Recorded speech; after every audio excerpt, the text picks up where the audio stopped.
La Bible dit dans la première épître à Timothée, chapitre 4 et le verset 12, l'apôtre Paul a écrit que personne ne méprise ta jeunesse, mais sois un modèle pour les fidèles, en parole, en conduite, en amour, en foi, en pureté. Que personne ne méprise ta jeunesse. Normalement, un pasteur doit être un ancien, quelqu'un plus âgé, parce qu'on apprend par la vie. Il faut vivre pour apprendre. Et normalement, le plus qu'on est sur la terre, le plus qu'on va apprendre. Donc, on veut les gens avec la plus grande sagesse à devenir les pasteurs. Et aussi, il faut du temps. Normalement, il faut du temps pour croître dans la foi, pour apprendre les doctrines bibliques, pour avoir une bonne formation dans la vie chrétienne, la vie de foi, les combats spirituels, de connaître les passages importants de la Bible et les autres passages pour pouvoir les enseigner. Ça faut du temps. Donc, normalement, un pasteur est plus âgé. Et on a quand même... On a les noms pour un pasteur. Le pasteur qui enseigne les brebis, l'évêque qui surveille, qui s'occupe des brebis, et l'ancien qui est plus âgé normalement, mais pas toujours. Quelquefois, c'est un jeune homme qui est appelé par Dieu, parce que on devient un pasteur si on est appelé par le Seigneur, n'est-ce pas? Et quelques-uns sont jeunes qui le font. David, dans l'Ancien Testament, le plus jeune de tous les frères. Mais c'était lui que Dieu a choisi. C'était lui qui a vaincu Goliath quand David était jeune. Il aimait le Seigneur quand il était jeune. Il a beaucoup appris quand il était jeune. Ça peut arriver. La même chose avec Samuel, le prophète Samuel. Et la même chose avec Timothée dans le Nouveau Testament. Que personne ne méprise ta jeunesse. Si vous êtes appelé à servir le Seigneur, il faut le servir. Il y aura toujours des choses contre vous. Si vous êtes âgé, vous êtes trop âgé. Si vous êtes jeune, vous êtes trop jeune. Alors, qu'est-ce que c'est l'âge qui est parfait pour être un pasteur? Non pas. Peut-être c'est 55. C'est l'âge parfait. Mais dans un an, vous serez 56 et puis 57 et bientôt, vous serez trop âgé déjà. Il n'y a pas un âge parfait pour servir Dieu. Tous peuvent le servir, même un enfant. Mais, sois un modèle pour les fidèles. Un exemple. Nous avons tous cette responsabilité. Nous sommes tous des exemples d'une chose ou une autre. Vous êtes un exemple de quoi? Est-ce qu'un autre croyant peut suivre votre exemple et donc plaire à Dieu et donc être un bon témoignage pour Jésus? Il faut toujours penser à ça. Les gens nous voient. Ils voient ce que nous faisons, ils voient notre conduite, ils entendent ce que nous disons, ce qu'on fait avec son temps, combien on prie, combien on lit la Bible, combien on parle aux autres de Jésus. Donc il faut être un exemple. En parole, ce qu'on dit. En conduite, ce qu'on fait. En amour, le plus grand des commandements, il faut aimer. En foi, on est sauvé par la foi. On vit selon la foi, c'est-à-dire la confiance en Jésus et la confiance dans les promesses de Dieu dans la Bible. En pureté, on fait ce qui est juste et droit. On ne vit pas comme les non-croyants. On a la vie selon l'exemple de Jésus, de pureté. Pas d'impudicité, pas d'adultère, pas des convoitises de la chair. jusqu'à ce que je vienne. Applique-toi à la lecture, à l'exhortation, à l'enseignement. La lecture de quoi? De la Bible. Il faut souvent lire la Bible. Il n'a pas dit combien de temps. Il n'a pas dit combien de chapitres de la Bible qu'il faut lire, mais il faut lire.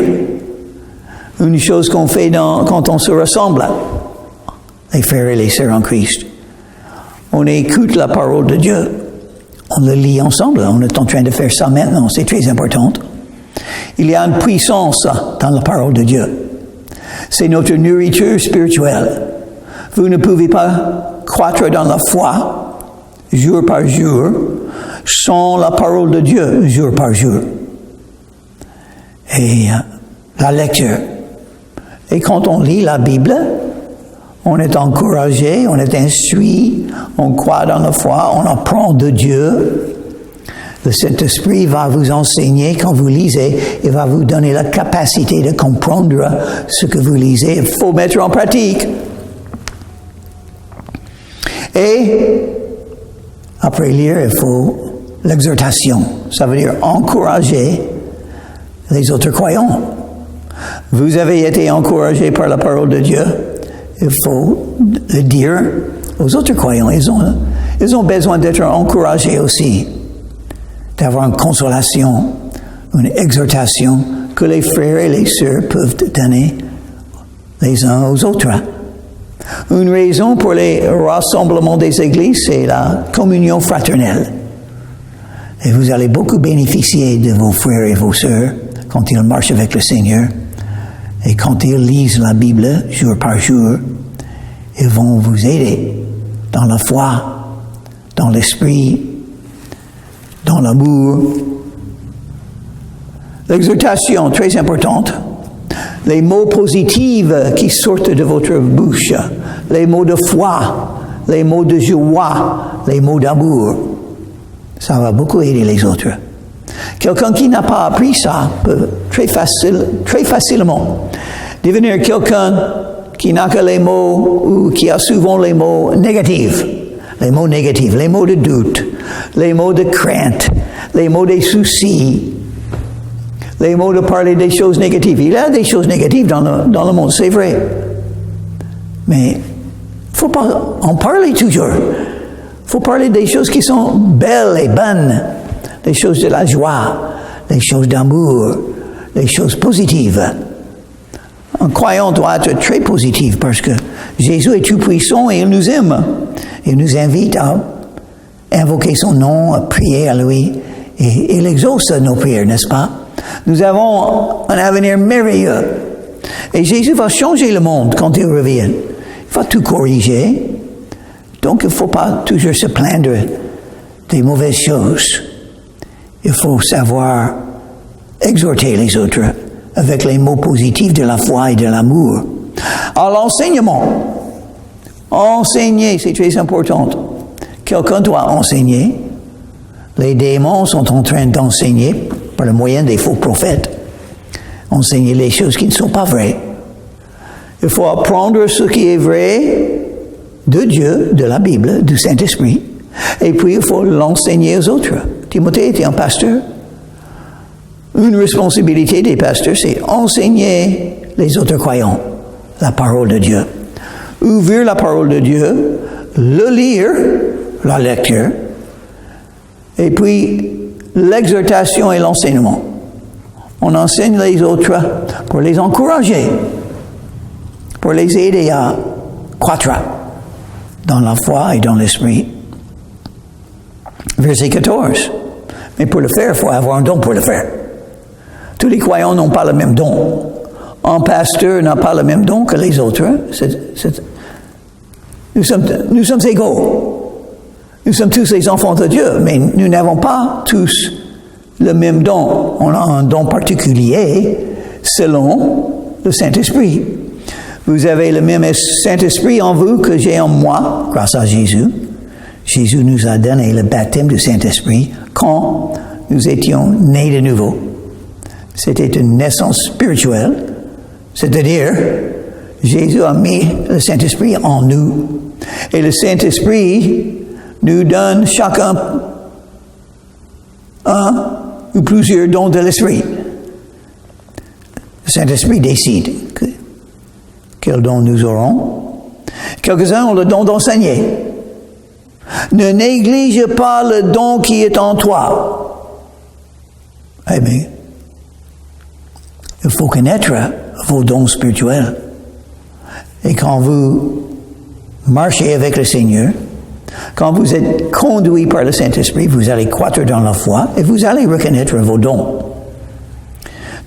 Et après reconnaître vos dons, il faut savoir mettre en pratique. Il faut mettre en pratique les dons que le Saint-Esprit vous a donnés, parce que c'est très important, c'est l'œuvre que Dieu veut que vous fassiez pour lui. J'ai vu des gens qui ont essayé à faire quelque chose pour lequel ils n'avaient pas de don. Vous avez un don, mais il faut faire attention. C'est pas important d'être un pasteur, sauf si c'est la volonté de Dieu, l'appel de Dieu pour vous. Il ne faut pas essayer de le faire si vous n'avez pas le don pour le faire. Plus qu'une fois, j'ai vu quelqu'un qui était là, en face, devant une assemblée de croyants, et qui essaye à enseigner. Sans le don d'enseigner, c'est ennuyant. Ça ne sert à rien. Ça n'a aucune valeur de faire quelque chose pour lequel vous n'avez pas le don. C'est très important de comprendre le don. Et le verset 14, il a dit à Timothée, ne néglige pas le don qui est en vous. Ne néglige pas. Vous avez un don ou plus du Saint-Esprit, mais c'est à vous de les mettre en pratique ou de les négliger.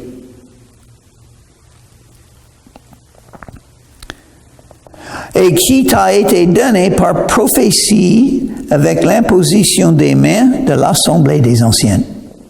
Par prophétie.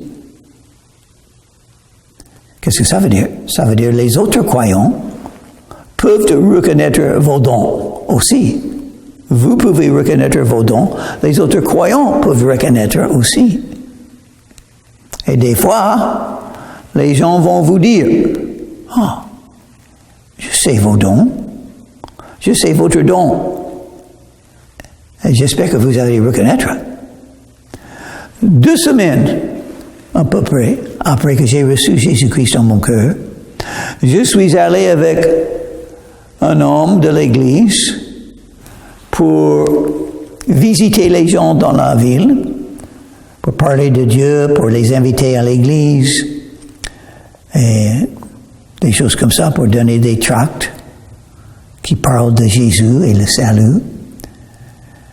Et on a frappé sur une porte, et moi et le monsieur ont parlé avec celui qui a ouvert la porte. Après un peu de temps, il a fermé la porte, temps de partir. Et l'autre chrétienne m'a dit, plus âgé que moi, un croyant beaucoup plus que moi j'étais un croyant pendant 2-3 semaines, c'était tout. Et il m'a dit, vous serez un enseignant de la Bible. Vous serez un prédicateur. N'a pas de doute. Je reconnais, moi j'étais étonné parce que, à mon avis, je ne sais rien, je n'avais pas d'avenir, je n'avais aucun désir d'être un prédicateur. J'ai parlé avec quelqu'un qui a ouvert la porte, c'est tout, c'était pas grand chose, mais lui, il a dit ça. La même chose est arrivée à Timothée. Il faut reconnaître vos dons spirituels et être avec les autres croyants. Ça va vous aider à faire ça. Occupe-toi de ces choses, donne-toi tout entier à elles, afin que les progrès soient évidents pour tous. Occupe-toi de ces choses, donne-toi tout entier à elles. Reconnaître vos dons et puis les mettre en pratique. Cherchez les portes ouvertes pour les faire. C'est très important Vous ne pouvez pas, vous allez servir Dieu, vous allez glorifier le nom de Jésus-Christ, vous allez faire l'œuvre de Dieu quand vous êtes en train de faire, d'agir selon le don spirituel que vous a été donné. Il y a 3 endroits où ces dons sont mentionnés. 1 Corinthiens chapitre 12, 13 et 14, Romains chapitre 12 et Ephésiens chapitre 4. Et vous allez voir tous les dons de l'Esprit qui sont mentionnés dans la Bible. Et quels sont à vous? Vous avez un don ou plus que le Saint-Esprit vous a donné. Veillez sur toi-même. Oh, parce qu'on peut perdre. On peut perdre l'œuvre de Dieu qu'il nous a donnée. On peut perdre les portes ouvertes que Jésus nous donne. Ça, c'est horrible. C'est pas bon, ça. Veillez sur toi-même et sur ton enseignement. Encore une mention de l'enseignement, parce que c'était le don qui a été donné à Timothée. Il a mentionné l'enseignement, verset 13, et verset 14, quand il parlait du don du Saint-Esprit qu'il avait. Et maintenant encore, verset 16. Et dans un sens, verset 15 aussi. Occupe-toi de ces choses, l'enseignement, la lecture et l'exhortation. Persévère dans ces choses. Persévère, ça veut dire demeurer sur la voie que Jésus vous donne. Continuez à suivre Jésus.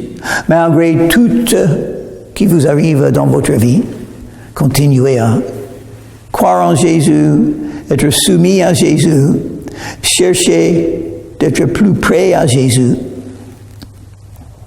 conduit par le Saint-Esprit, avec un zèle, persévérer. Il y a des gens qui commencent avec un zèle, qui commencent avec un désir de suivre Jésus, et puis les choses arrivent.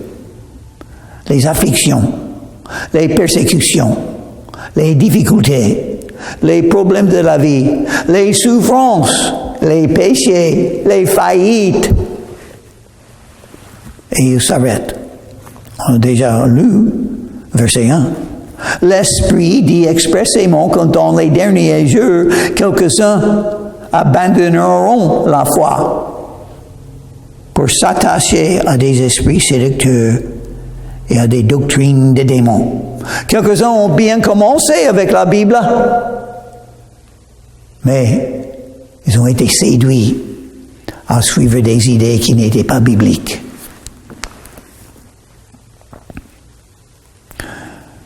Persévère dans ces choses, car en agissant ainsi, tu te sauveras toi-même. Ça ne parle pas de sauver l'âme.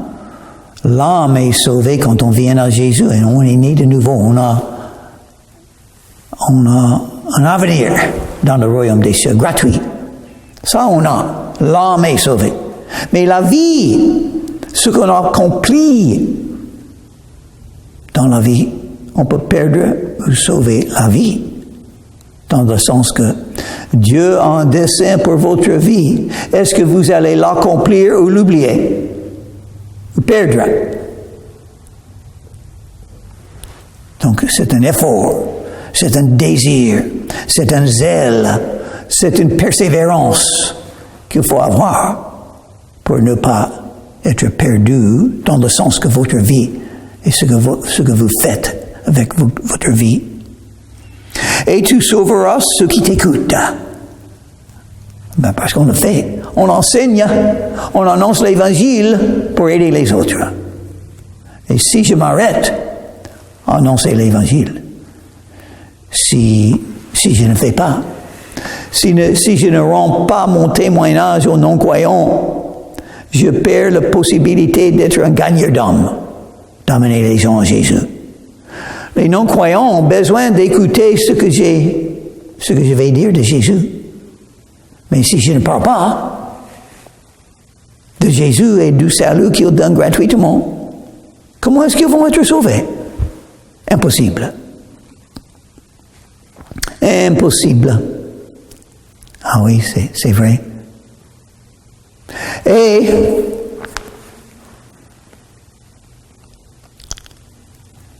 Ceux qui t'écoutent, tu sauveras. Tu vas aider les croyants. Les croyants ont besoin de bons enseignements de la Bible. Les croyants ont besoin de la bonne doctrine. Les croyants ont besoin d'être encouragés par les mots positifs de foi et d'amour. Mais si vous ne les dites pas, les croyants seront plus faibles. Vous n'allez pas aider les autres croyants à trouver le dessein de Dieu pour leur vie non plus. Donc c'est très important.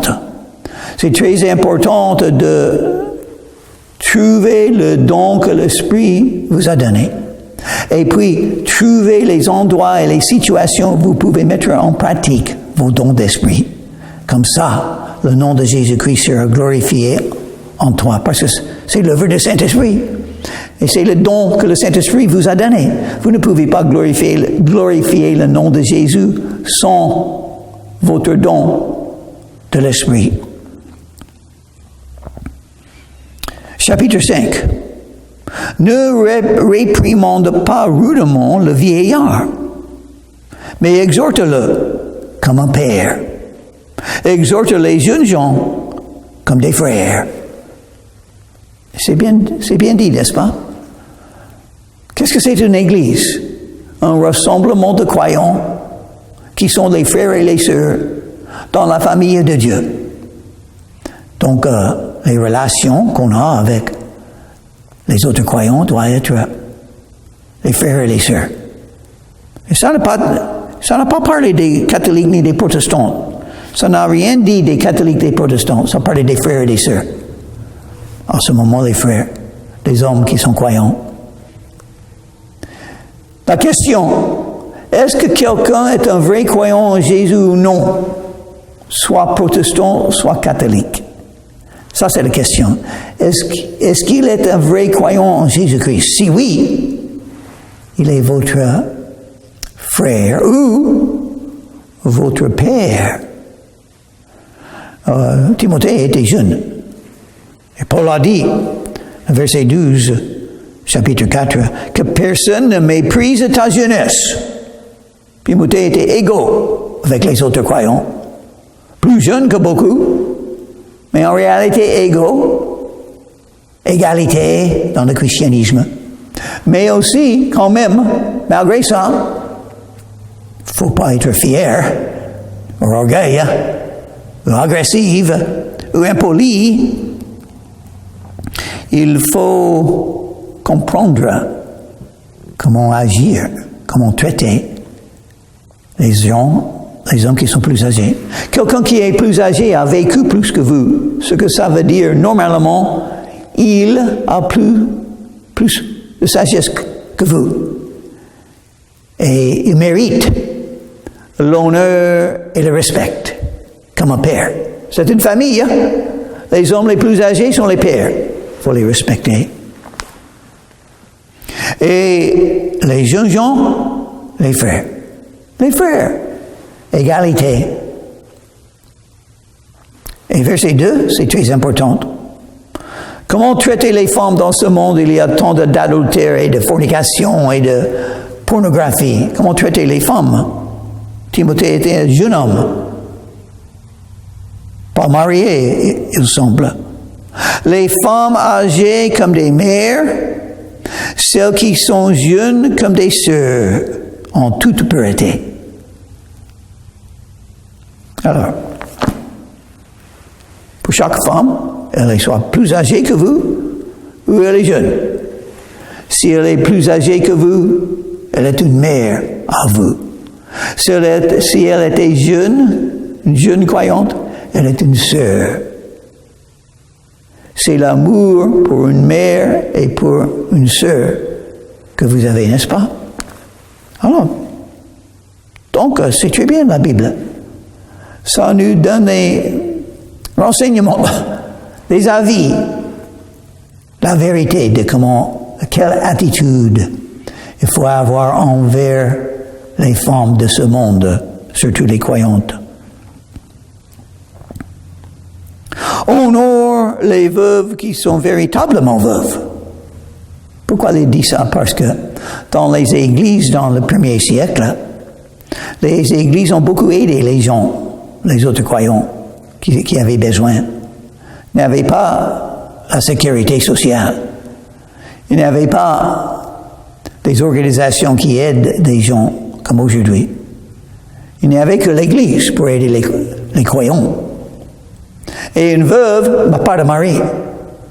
Une veuve et un mari très important, surtout il y a 2000 ans, quand toute chose est faite par les bras, quand il y a les dangers.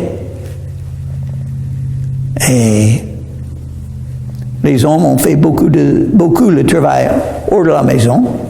La femme, souvent, restait dans la maison pour faire le ménage. C'est pas toujours comme ça maintenant, mais ça va. L'un, l'autre, ça va. On peut travailler dans la maison, on peut travailler hors de la maison, soit un homme, soit une femme. Mais, en plus, elle est veuve. Ça veut dire qu'elle est plus âgée, peut-être. Elle n'a pas des moyens. Son mari plus âgé n'a pas des moyens pour vivre. Mais, quand l'Église était là, ils avaient, évidemment, ils avaient de l'argent pour aider les autres comme ça. Il y aura toujours des gens qui vont essayer de s'occuper, à profiter de cette situation. Ah, on donne de l'argent, alors j'y vais pour obtenir de l'argent. Donc il faut connaître à qui on donne de l'argent. Si une veuve a des enfants ou des petits-enfants, qu'ils apprennent avant tout à exercer la piété envers leur propre famille et à rendre à leurs parents ce qu'ils ont reçu d'eux, car cela est agréable à Dieu. Il faut s'occuper des parents quand ils sont plus âgés. C'est pour les enfants et les petits-enfants de le faire. C'est pas pour l'Église. Si une veuve a des enfants, des petits-enfants, la meilleure solution, c'est pour les enfants, les petits-enfants, d'aider leur mère et leur grand-mère. Ça, c'est la volonté de Dieu. C'est agréable à Dieu de faire comme ça. Celle qui est véritablement veuve et qui est demeurée toute seule, elle n'a personne pour l'aider. Elle est veuve, n'a pas de mari. Elle est plus âgée, elle ne peut pas travailler. Elle n'a ni enfants, ni petits-enfants. Elle est vraiment isolée, toute seule, chez elle. Mais son espérance en Dieu et persévère nuit et jour dans les supplications et les prières. Nuit et jour dans les prières. Ah, une autre chose. Une veuve que l'Église va aider doit être très spirituelle. Une dame qui prie tout le temps, c'est-à-dire, elle connaît le Seigneur, elle aime le Seigneur, elle sert le Seigneur comme il faut. Elle connaît que la vie chrétienne, c'est une vie de prière. Elle aime prier, parce que la prière pour elle, c'est parler avec Dieu, parler avec Jésus. Elle sait que Dieu est tout-puissant, il exauce les prières. Et elle sait qu'il a tout le monde. Il faut prier pour tout le monde. Tous les croyants ont des grands besoins spirituels et matériels. Il faut prier pour eux tous. Il faut prier pour le monde, tous les voisins, tous les citoyens de la ville et du pays, pour les chefs du pays, pour les patrons, pour les soldats, pour les policiers, pour les médecins. Il faut prier pour tous, pour les malades, pour les pauvres, pour les hommes perdus, pour les pasteurs, pour les évangélistes. Il faut prier pour tous. Tous ont besoin de la prière. Et une veuve comme ça vit selon la prière. Elle a le temps maintenant. Il n'y a personne pour l'empêcher. Et elle profite de son temps en faisant des prières très importantes. Donc, il faut poser une question. Est-ce que nous prions comme ça? Que Dieu nous aide à prier plus, parce qu'il exauce les prières. Et parce que la vie chrétienne, c'est une vie de prière. Parlez avec Dieu. Dieu vous aime, Est-ce que vous aimez Dieu? Est-ce que vous avez confiance qu'il est tout-puissant et qu'il exauce les prières? Vous allez prier alors. Et votre vie sera un miracle après un autre. Jésus a dit dans l'Évangile selon Jean, chapitre 16 et le verset 15, « Ce n'est pas vous qui m'avez choisi, c'est moi qui vous ai choisi, et je vous ai établi, afin que vous alliez porter du fruit et que votre fruit demeurera. Et tout ce que vous demandez le Père en mon nom, il le fera. » Donc, si vous ne connaissez pas Dieu encore, vous ne pouvez pas vivre une vie de foi. Donc, il faut venir à Jésus, croire en lui, être pardonné de vos péchés et avoir un avenir réservé pour vous dans le royaume des cieux. Mais il faut croire en Jésus. Romains chapitre 10 et le verset 13. Quiconque invoquera le nom du Seigneur sera sauvé.